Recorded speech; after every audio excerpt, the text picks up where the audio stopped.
Hi guys, and welcome back to my channel. In today's video, I thought I would do a day in the life of a homeschool mom, and I thought I would show you what my kids are doing with their schoolwork for elementary and high school, and where we were at in our winter quarter. So it's winter quarter, and we're almost halfway through the school year, and this seems to be like one of the hardest quarters is the winter quarter.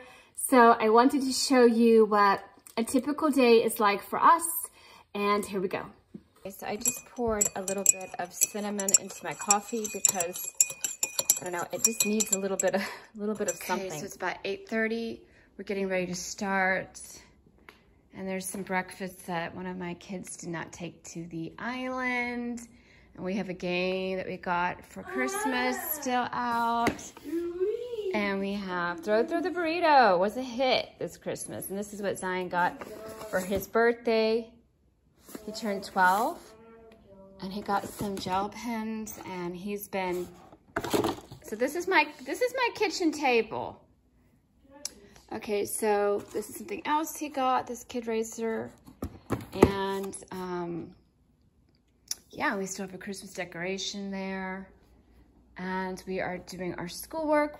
We're on lesson 66, so I know people are usually in their 80s when it comes to after Christmas break, but we are in our 60s. And we have 104 days left of school. Some more presents that he got from his kid party.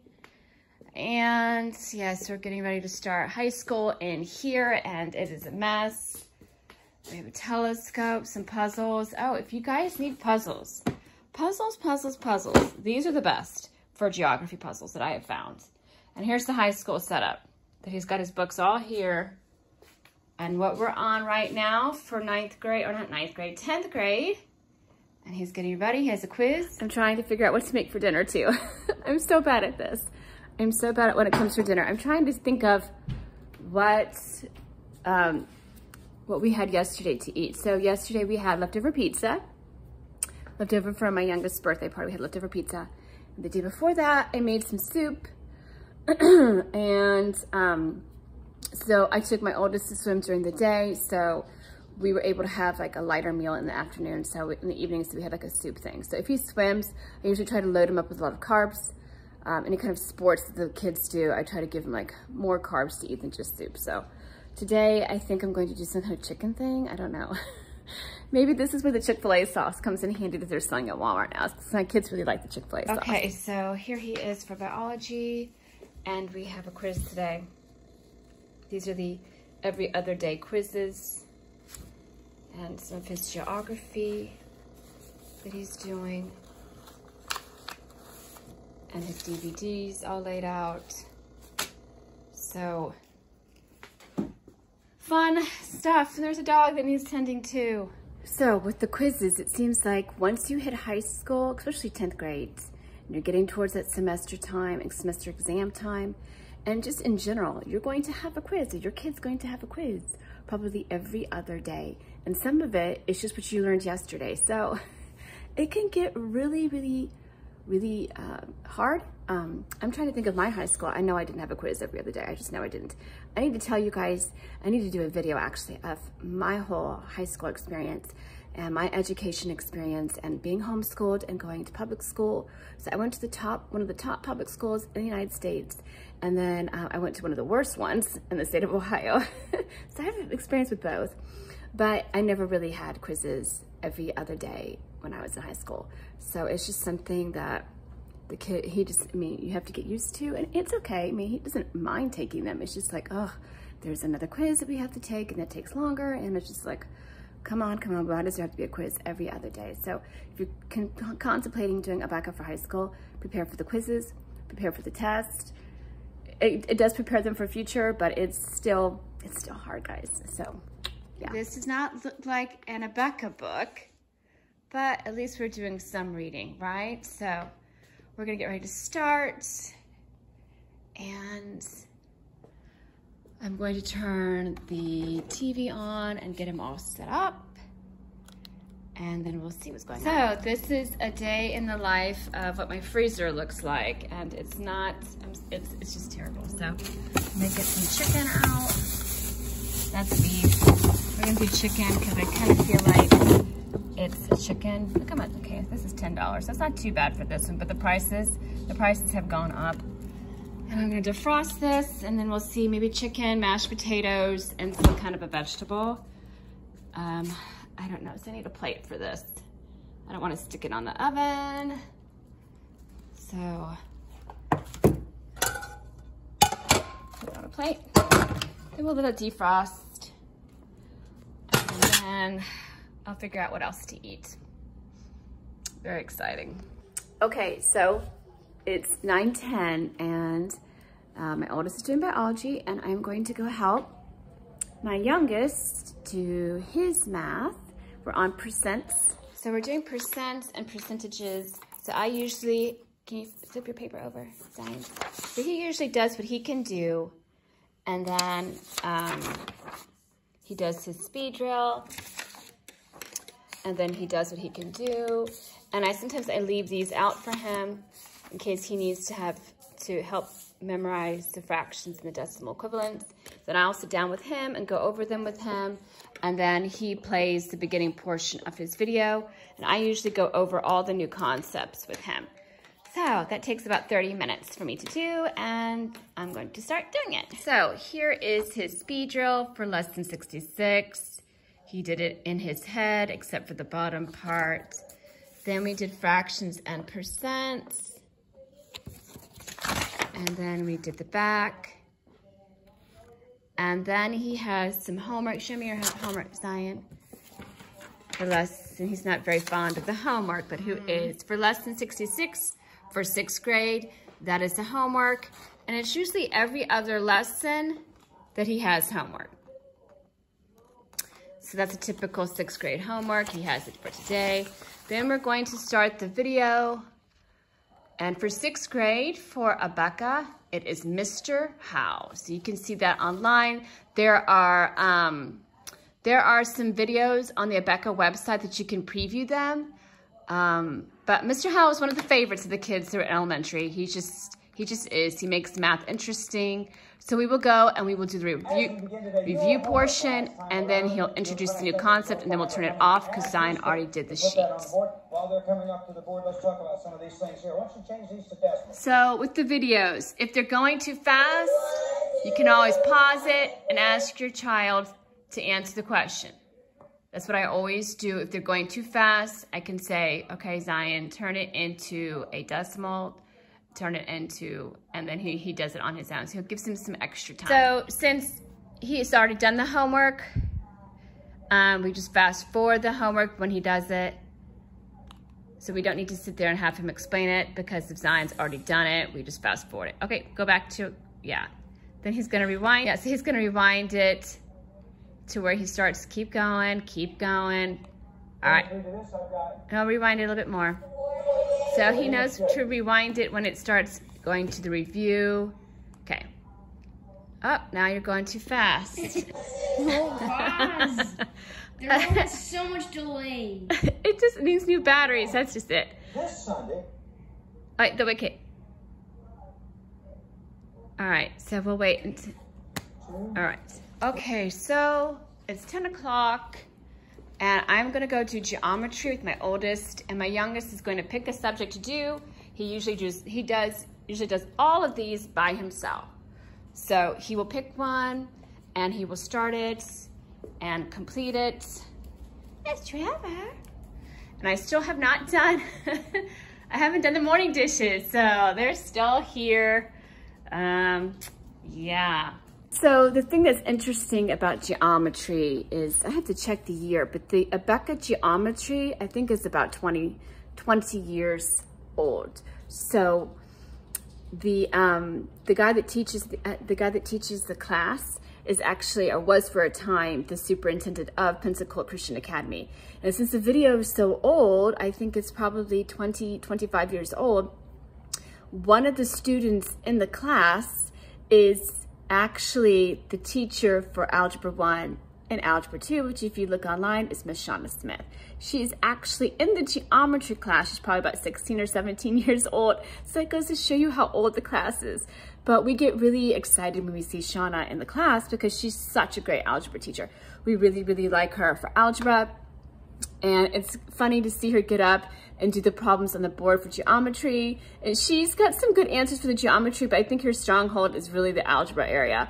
And we just really like her. We're like, oh, Shauna Smith, that's the Algebra 1 and Algebra 2 teacher. And she's like, you know, my high schooler's age. And then fast forward, she's probably in her upper 20s or early 30s when she's teaching Algebra 1 and Algebra 2. So that's just a little side note that's really interesting. So he has a quiz today. We're on geometry. We're doing circles and geometry, and that's the longest class for us. So math probably takes about an hour and a half of our day, or hour and 15 minutes of our day.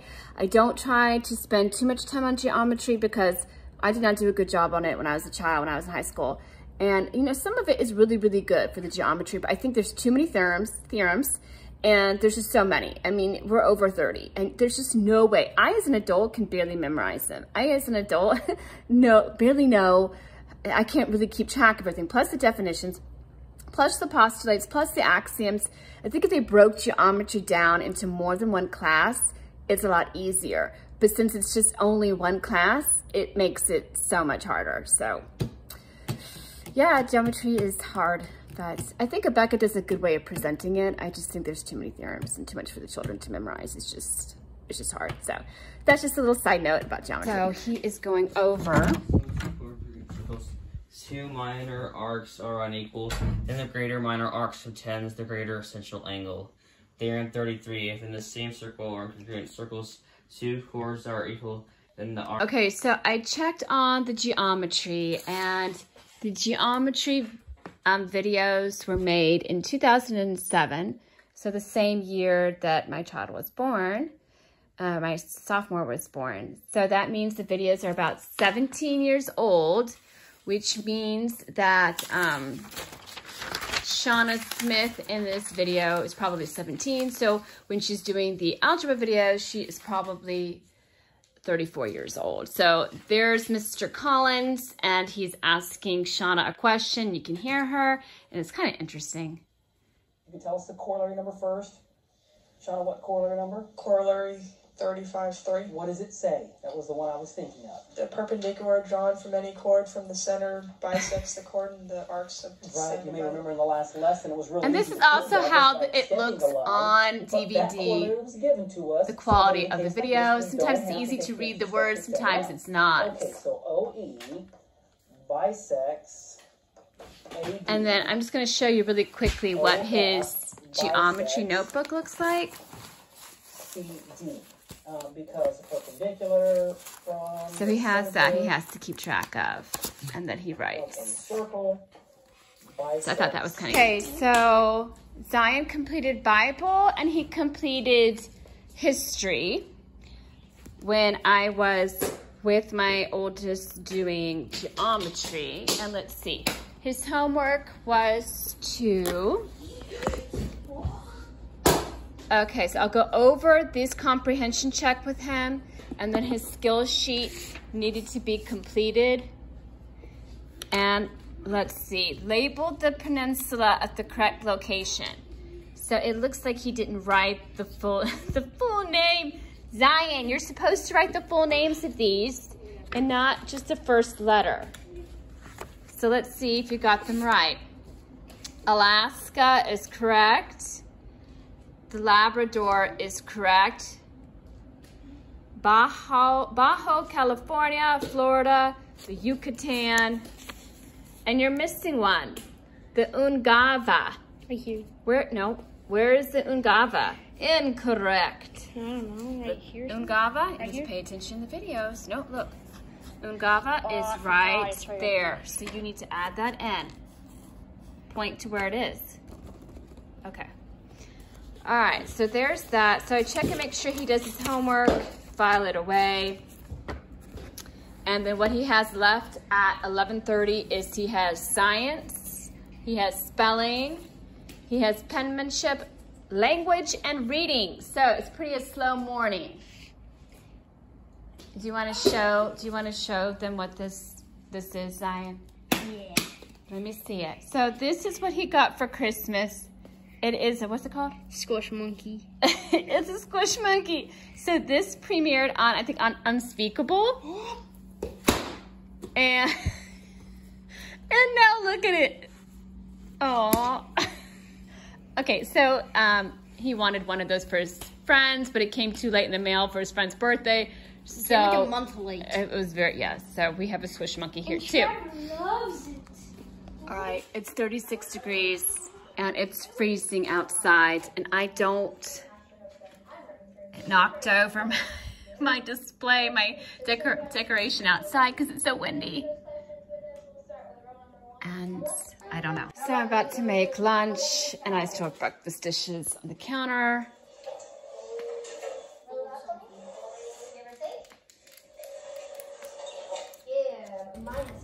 So I usually start to dinner prep around 1 o'clock while I'm eating lunch.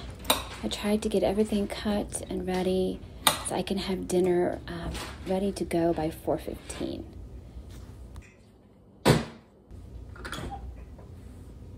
And of course, the lovely refrigerator. Mine is a mess almost all the time.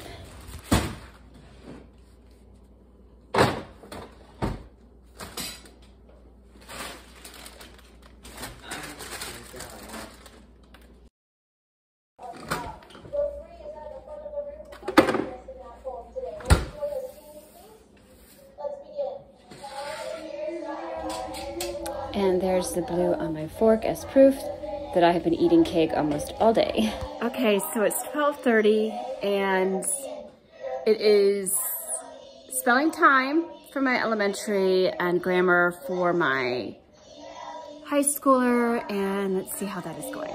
So spelling is probably one of the hardest classes because it goes so fast in the spelling. You have to keep track.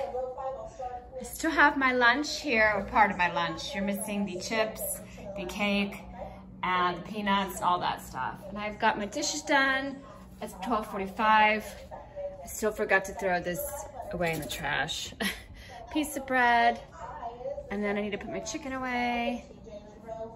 Okay, so it's about 1 o'clock, and I'm either gonna have coffee or I'm gonna have tea in the afternoon. So I think I'm gonna go with tea today because it's rainy and it's that nasty, rainy, cold weather, and I'm going to have tea instead of coffee with a little bit of honey maybe. So let me show you my tea. So I don't have a kettle, and I've always wanted to have a kettle, and I'm going to buy myself a kettle because I am so tired of boiling the water for my coffee and my tea.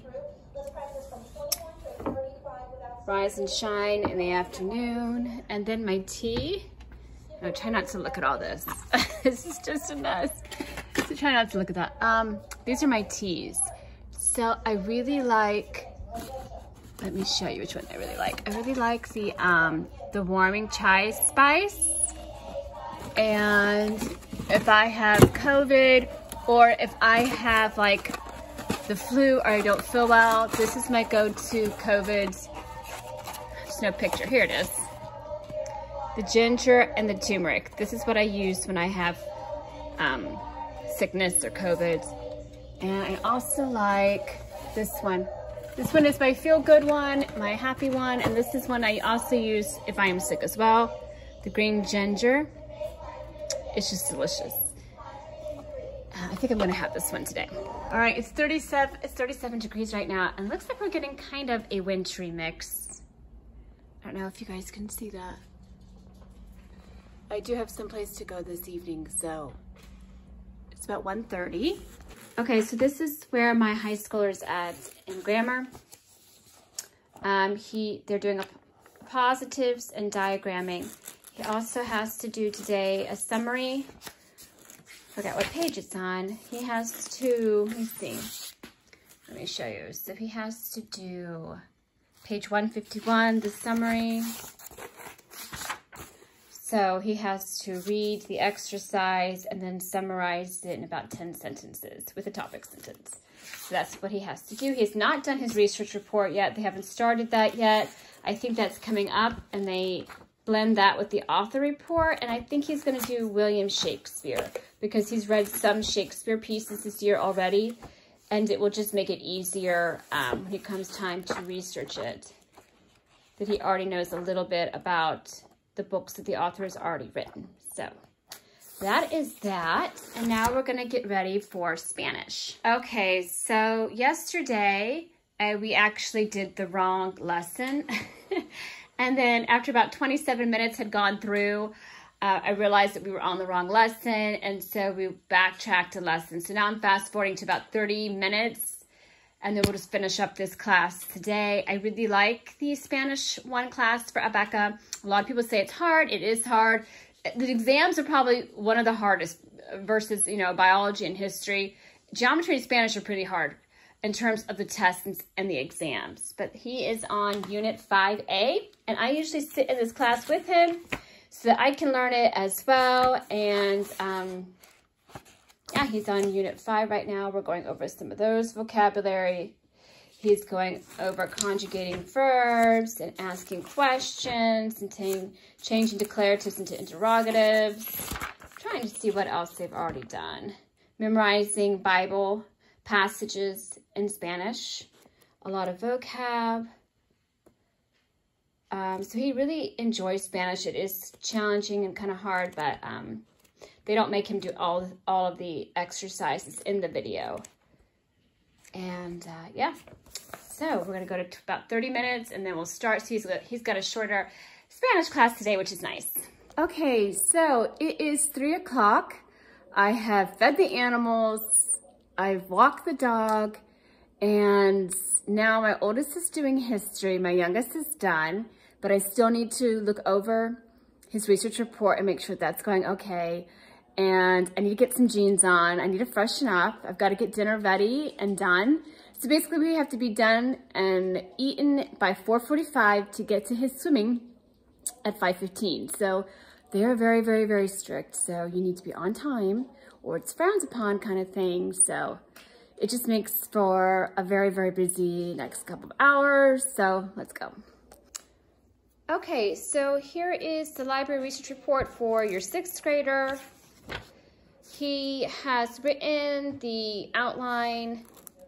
The outline needs to be polished up a little bit. This is just an example of the outline and the paper, bibliography page. So he's kind of course, he doesn't have very good handwriting and he's going to type this up. But here are some of his bibliography cards that he's had. And this is the beginning of his rough draft for the Alamo is what he's writing on. And he needs to write another paragraph, it looks like today. And I think he's got his rough draft outline here and he's missing a page, it looks like. So I will have to find that, or he will have to, here it is. He will have to find that. So we've got some kind of creatures here and they're Among Us, but he doesn't play that game. He just likes to draw some of the things. So he's got a basic topical outline here, checking it off as he goes.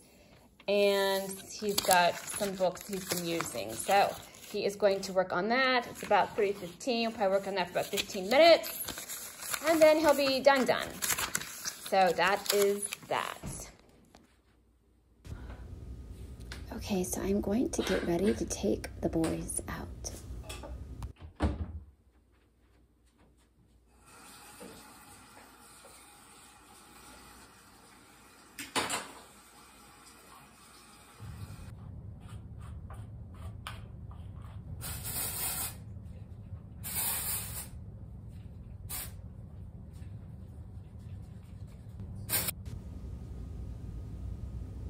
And my hair looks exactly the way that it did before.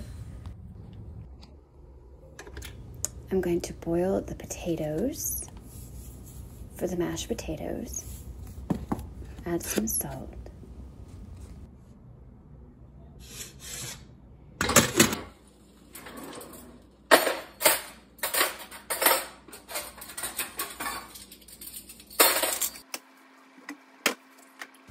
So sometimes as moms, it seems as if we do the same thing morning, noon, and night, and we do. But it's just a blessing that we get to be able to do what we do with our kids and with our families. And every day is just a blessing in itself.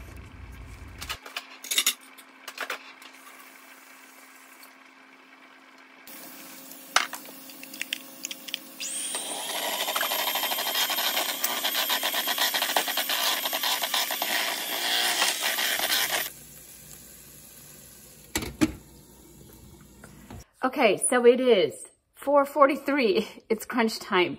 And my oldest is getting ready for swimming, and it's 35 degrees outside, and it's cold, and I don't really want to go out, but it's just something that I guess we just have to do. And my husband's still working, and that's the thing about swimming is it's in a private club, and it's the USA swimming, and they do it after hours. So it's like 5:15 through 7. So it's not right after school. So the kids can do school sports if they want to and do the swim club if they wanted to as well.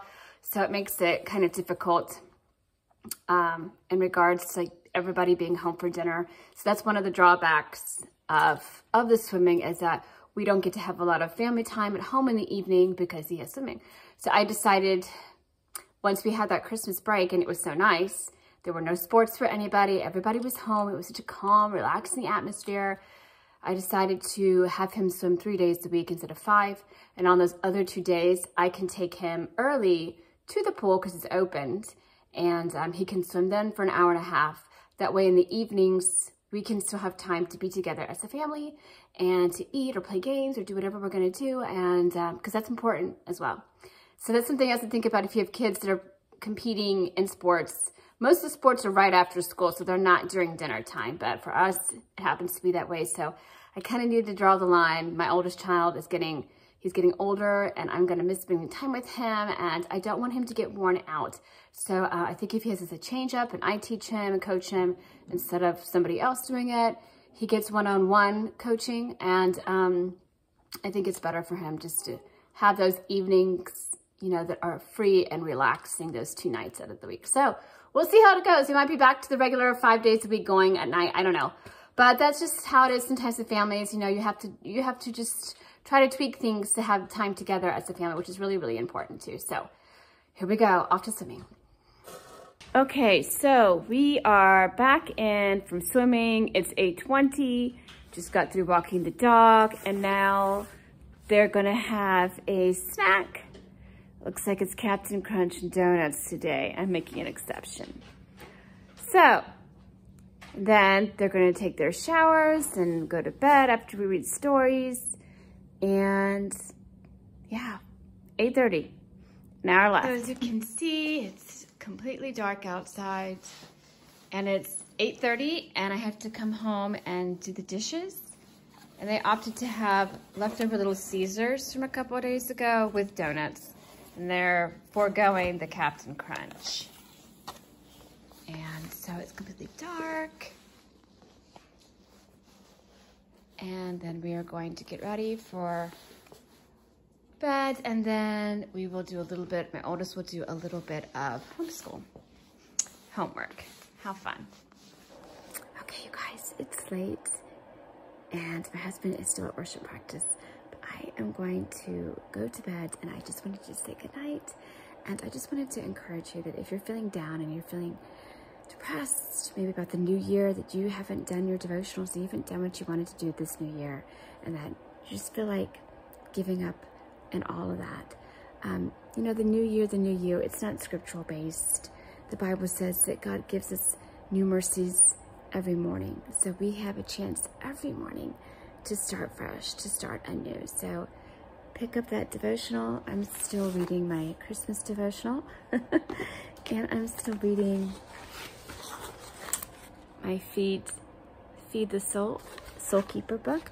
I actually had someone say something about feed my soul and how, you know, that wasn't biblical and that people just go on and on about feeding my soul. But but Jesus is the master of metaphors, and the Bible always is talking about Jesus and the bread of life, and man shall not live on bread alone, but by every word that comes out of the mouth of God, which basically means the way that we replenish ourselves, the way that we feed ourselves internally and eternally is through the word. And so the feeding of the soul is completely a biblical context. So I just wanted to throw that in. And I know there are so many YouTube channels, and there are so many people that are out there that will take things and take passages or take ideas and take them out of context and don't give you any biblical basis for why they're saying certain things, or